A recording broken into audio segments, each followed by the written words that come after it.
ಸಾಲು ಸಾಲು ರಜೆ ಹಿನ್ನೆಲೆ ಜನ ಊರಿನತ್ತ ಹೊರಟಿದ್ದಾರೆ. ಹೀಗಾಗಿ ಎಲ್ಲೆಡೆ ಟ್ರಾಫಿಕ್ ಜಾಮ್ ಉಂಟಾಗಿದೆ.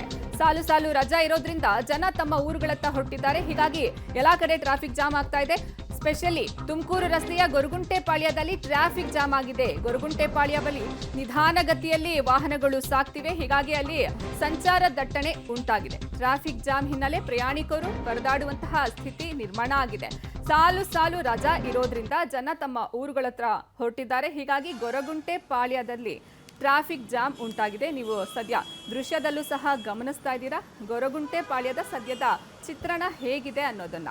ಈಗ ನಾಳೆ ನಾಳಿದ್ದು ಸಂಡೇ ಸ್ಯಾಟರ್ಡೆ ಹೀಗೆ 4 ದಿನ ರಜಾ ಇದೆ ಕಂಟಿನ್ಯೂಸ್ ಆಗಿ.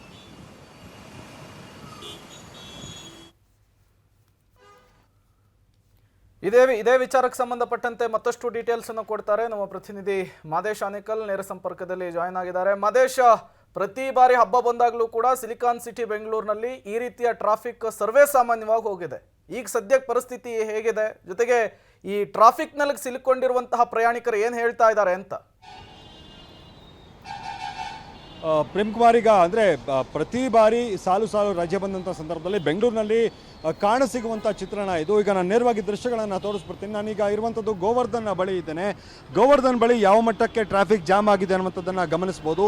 ಸಾಲು ಸಾಲು ರಜೆ ಹಿನ್ನೆಲೆಯಲ್ಲಿ ಎಲ್ಲರೂ ಕೂಡ ತಮ್ಮ ತಮ್ಮ ಊರುಗಳತ್ತ ಹೊರಟಿದ್ದಾರೆ. ಈಗಾಗಲೇ KSRTCಯಿಂದ 450ಕ್ಕೂ ಹೆಚ್ಚಿನ ಬಸ್ಗಳನ್ನು, ಅದು ಕೂಡ ರಾಜ್ಯದ ಒಳಗೆ ಸಂಚಾರ ಮಾಡೋದಕ್ಕೆ 450ಕ್ಕೂ ಹೆಚ್ಚಿನ ಬಸ್ಗಳನ್ನು ಬಿಟ್ಟಿರುವಂಥದ್ದು, ಅಂದರೆ ಇವತ್ತು ರಾತ್ರಿ ಸಂಚಾರ ಮಾಡೋದಕ್ಕೆ. ಹಾಗೆ ಹೊರ ರಾಜ್ಯಕ್ಕೆ ಅಂತ 60 ಬಸ್ಗಳನ್ನು ಹೆಚ್ಚುವರಿಯಾಗಿ ಈಗ ಬಿಟ್ಟಿರುವಂಥದ್ದು KSRTC. ಒಟ್ಟಾರೆ ಏನು ಟ್ರಾಫಿಕ್ ಜಾಮ್ ಹಿನ್ನೆಲೆಯಲ್ಲಿ ಪ್ರಯಾಣಿಕರು ಪರದಾಡುವಂಥ ಪರಿಸ್ಥಿತಿ ನಿರ್ಮಾಣ ಆಗಿದೆ. ಅಂದರೆ ಬಸ್ಗಳ ಸಂಖ್ಯೆ, ಅಂದರೆ KSRTC ಬಸ್ಗಳಾಗಿರ್ಬೋದು, ಹಾಗೆ ಈ ಖಾಸಗಿ ಬಸ್ಗಳ ಸಂಖ್ಯೆ ಕೂಡ ಹೆಚ್ಚಾಗಿರುವಂಥದ್ದು.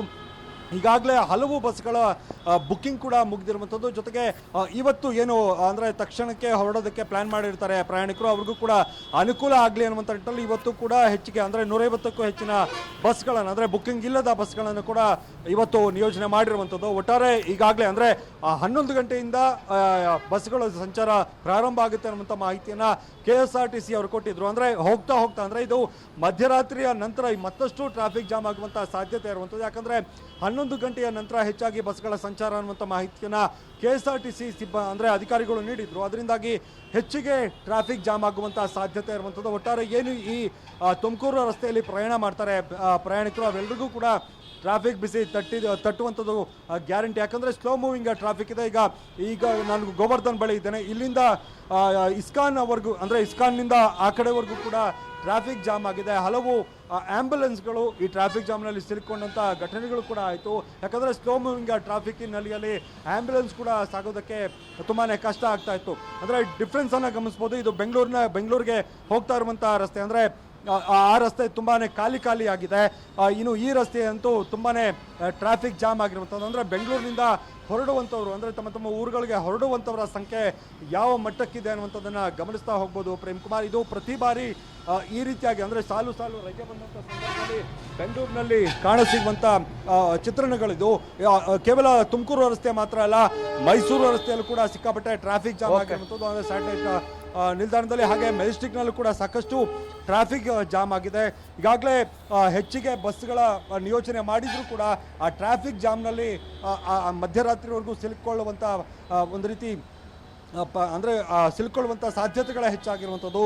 ಪ್ರಯಾಣಿಕರು ಈ ಟ್ರಾಫಿಕ್ ಜಾಮ್ನಲ್ಲಿ ತಮ್ಮ ಊರುಗಳಿಗೆ ಹೊರಟಿದ್ದಾರೆ.